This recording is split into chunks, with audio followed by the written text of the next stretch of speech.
All right, ready to dive deep into something causing a lot of debate lately? It's about house churches. Okay, those gatherings you hear about in people's living rooms and basements. Yeah, the ones where people claim they're getting back to how the early Christians did church, the real roots. Right. But are they actually more authentic, or is it like some people are saying a rebellion against the churches we're all used to? Hmm, that's a good question. We found this YouTube video, and it tackles this whole controversy head on. Pretty fascinating stuff. Oh, which video? It's called Pastor Loses I Eat Over Explosive House Church Growth. What's really going on? Okay, that title's a little dramatic. Yeah, you can tell right away someone's got strong opinions. And where is it from? It's on the I Think Biblically channel. Yeah, And right off the bat, the guy making the video, he's definitely pro-house church. I see. He's basically saying, hold on, this isn't some new weird idea.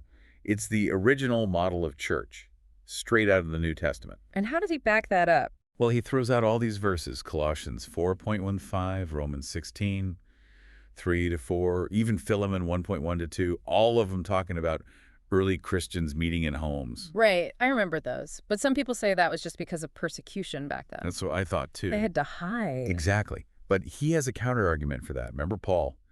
He got arrested while people were gathered in a house. Oh, right. So it wasn't just about secrecy. Okay, I'm seeing where this is going. If meeting in homes wasn't just for practicality, it brings up a bigger question, right? No, what is church, really? And who's in charge? Yeah, who gets to call the shots? And the video goes right there. Yeah. There's this clip of another pastor, totally anti-house church. What does he say? He's like, these house churches have no authority. They're rejecting the idea of ordained leadership. Mm-hmm. Sounds like he's worried about keeping that chain of command, that clear line from the top down. Exactly. It's all about ruling clergy, making sure everyone falls in line. And this ties into a whole tradition in some churches, apostolic succession. Oh, right. Tracing everything back to the original apostles, like a family tree of leadership. Yeah, they think that's the only way to keep the teaching pure. But the video creator, he's not buying it. He calls it unbiblical, even dangerous. Whoa, strong words. Why dangerous? Well, he compares it to what Catholics and Orthodox churches do. Not very New Testament, he says. Plus, he brings up this historical thing, simony. You ever heard of it? Simony, yeah, vaguely. It's when people bought their way into church positions, right? Exactly. Yeah. Like a shady business deal back in the day. And the video's point is, if you can just BUY your way into leadership. Then that whole unbroken chain idea kind of falls apart. Right. Doesn't guarantee you're a good leader, just that you had enough money. Makes you think, what should be the basis of authority in church? Good question. Is it a fancy title or is it something else? Like character, the gifts you bring? Yeah, and the video creator, he's leaning towards that second idea, Yeah. character over titles. Probably appeals to people who are tired of all the power games they see in some churches. Makes sense. Now, here's where the debate gets really heated. They start arguing about what the word church even means. Oh boy. Here we go. The pastor in the clip, he says the Greek word ecclesia, that's church, it really means assembly of elders. So he's saying house churches without elders, they're not real churches. Exactly. But thankfully, the video guy, he brought in an expert, Dr. Tom Wadsworth. I've heard of him. He's a New Testament scholar, right? Yep, wrote the book, literally on early church gatherings. Yeah. Well, got his PhD on it. Pretty credible then. What does he say? He says ecclesia just means a gathering, any kind of gathering. Okay, so not just elders. Nope. He says it's even used for town meetings in ancient Greece, even. Get this, riots. Whoa. That's a far cry from a bunch of elders in robes, huh? Makes you wonder why that pastor's so stuck on his definition. Right. Feels a little like he's trying to control things, define who's in and who's out. Yeah, like he's trying to hold on to power. Maybe. But the bigger point is, what are we focusing on?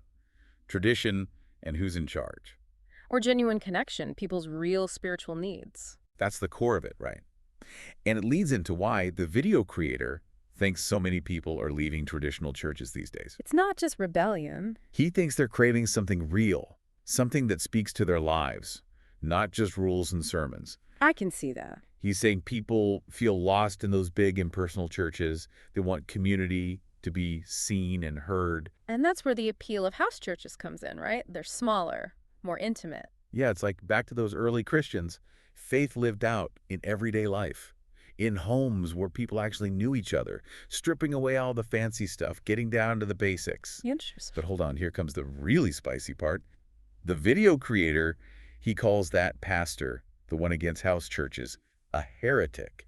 Whoa, okay. Things just escalated. He says the pastor cares more about money and power than being a real spiritual leader. Wow, you can tell this is more than just an academic debate for this guy. For sure.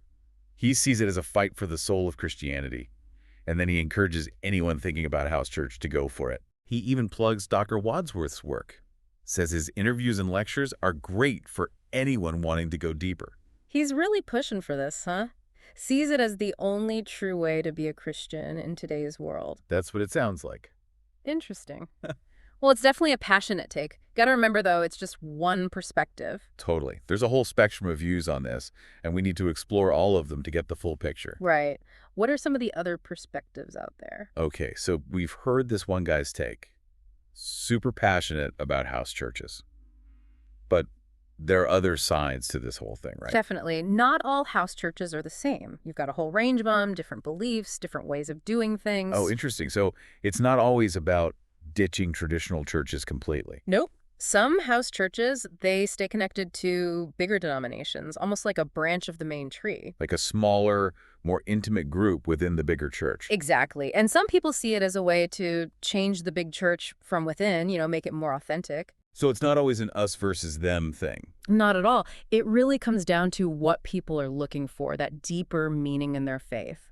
Maybe they're not totally rejecting organized religion. But they're looking for something that feels more real, more personal. Right, a place where they can really participate, where their voice matters. Maybe their spiritual needs aren't being met in the big church setting. And for some people, that means going to someone's house, having that smaller gathering. Yeah, but even within the house of church movement, you've got different motivations. Some folks, they want to go back to how they think the early church was, like a pure form of Christianity. Ah, I see. Kind of a back to basics approach. Others, they like that there's no hierarchy, no one telling them what to do. It's more free-flowing. More freedom, but also maybe more room for things to go wrong. Like, what about accountability? You mentioned that earlier. It's a valid concern. If there's no official leader, no denomination watching over things, how do you know things are being done right? Right. How do you prevent bad teaching? Or even worse, people getting hurt? Well, some house churches have informal leaders, people the group respects and listens to. Others might connect with a network of churches or have a pastor who mentors them. Okay, so they find ways to get guidance, even if it's not as formal. Yeah, it's about finding that balance, keeping the flexibility, but also having some safeguards in place. Makes sense. And this reminds me of that idea we touched on before, those hybrid churches, mixing house church with traditional church. Could that be a way to address some of these issues? Could be. We're already seeing churches try that out. They have their main building, but also encourage small groups to meet in homes during the week. Like trying to get the best of both worlds. Yeah, exactly. And I think this points to something bigger happening in religion today. People want more choices. They don't just accept whatever they're given. They're creating their own spiritual path, picking and choosing what fits them best. It's like a spiritual DIY project. And that leads us back to you, the listener. Right. What about you? What stands out to you in all this talk about house churches? Does anything make you think, hey, that's me? Or are there things that leave you skeptical? It's your own journey, your own exploration. There's no one right answer for everyone. But the important thing is, you're asking these questions. You're thinking about what faith means to you and finding a community that feeds your soul. That's what matters. It's been really interesting talking about all these different ways people are doing church.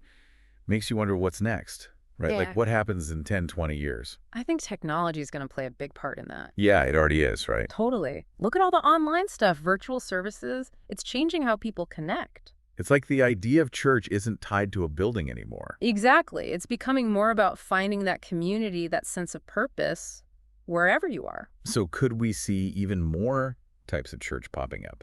Because people want things tailored to them, right? Absolutely. We might see people creating their own little micro churches. Oh, what's that? Like just a handful of people coming together based on their specific interests or beliefs. So instead of trying to fit into some big church, you build your own Jumian community. Kind of like that DIY thing we were talking about, but for the whole idea of church. Yeah, exactly. And technology can help people find each other, even if they're miles apart. New ways to express your faith, new ways to connect. So that's kind of cool, but also a little scary. What about that sense of belonging being part of something bigger. That's the challenge, right?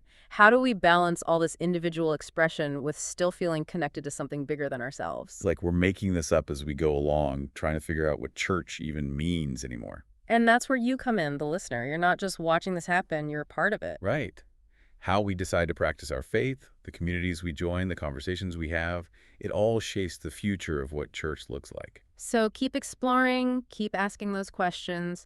Don't be afraid to challenge the old ways of doing things. This deep dive, it's just the beginning, really.